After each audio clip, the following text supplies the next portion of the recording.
Let me see here. I'm now live streaming to YouTube. Excellent. Took me a while to figure this out, but I think I got it finally. I like to talk about diabetes on this YouTube channel because I have type 1 diabetes and it's kind of a big part of my life.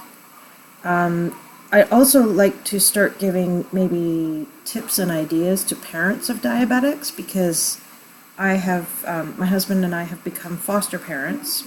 Sorry, I'm stirring peanut butter. We've become foster parents, and our one young man that we have, he's 15 years old. No, 13 years old. Bless you. That was my son. But our 15-year-old, he has type 1 diabetes, and because his family couldn't really figure out how to deal with it, he ended up in the foster care system because he ended up in the hospital in DKA too many times, which is diabetic ketoacidosis. Now, I know a lot of you need an explanation about that. Basically, when your blood sugars run too high for too long, your liver starts spilling, for lack of a better term, like there's technical terms or whatever, but your liver gets too overloaded and starts spilling acid into your body, and it's a poison. It starts poisoning your body. So that's not good. I've been in DKA twice, I think. First when I was diagnosed, and then once when I got bad insulin back in, I think it was the early to mid 90s sometime.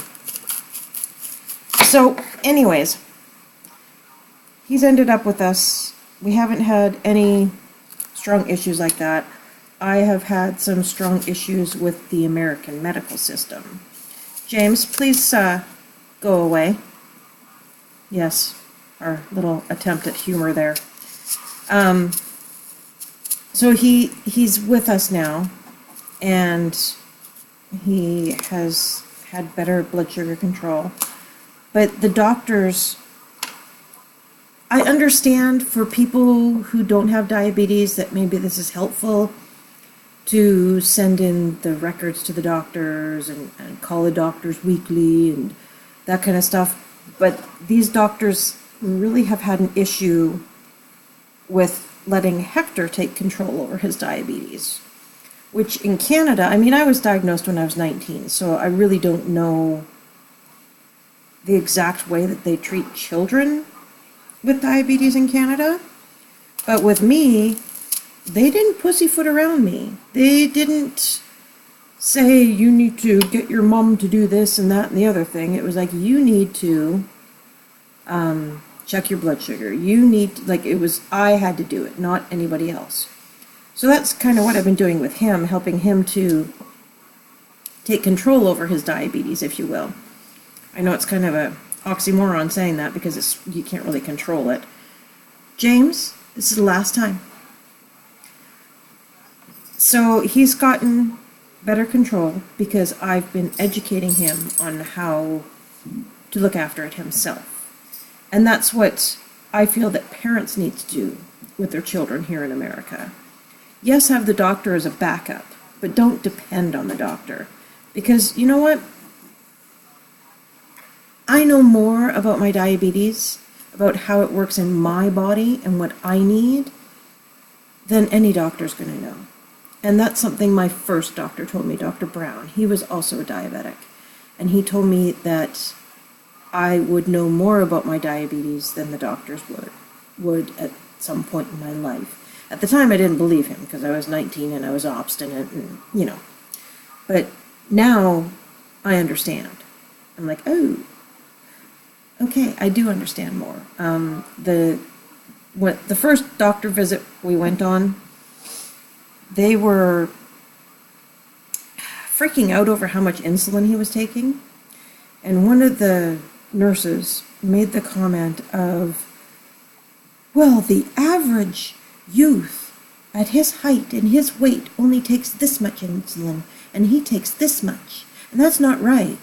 And I had to stop her there. I said, look, I said, he's a human being. Every human being is different. So this is what's working in his body. You take the average and that's where you start. And you either go up or down from there. It's not, the average is what everybody should be. It's kind of like that whole APGAR score. No, not the APGAR score, maybe it is APGAR, I don't know. It's the one that they do the height and weight on your kid and they figure out where they are and whether they're average or above average or below average. James, go sit down. That kind of thing. Like, just because you get a higher score on that doesn't mean that your child is unhealthy or wrong or something like that. It just means that maybe they're taller, maybe they are heftier, maybe they're thinner, maybe they're shorter. There have to be all those different variables in order to get an average. So, I'm just saying. So, parents, learn from the doctors, but don't let the doctors control it for you. Do your best to control it with your child and learn with your child. Take blood sugars. You know what the goal is, what the aim is. If it's low, treat it. If it's high, treat it. Don't freak out over the highs. Don't. It will just stress out the child, and stress makes it go higher a lot of the time. So just watch their blood sugars with them. I will talk to y'all later because apparently I have to go manage my child because he seems to think it's his turn to be on the camera. Fix the thing. But now I need to figure out how to stop this thing from recording. I was trying to fix my thing. How do I stop this? Sources. You would think it would be somewhere easy, but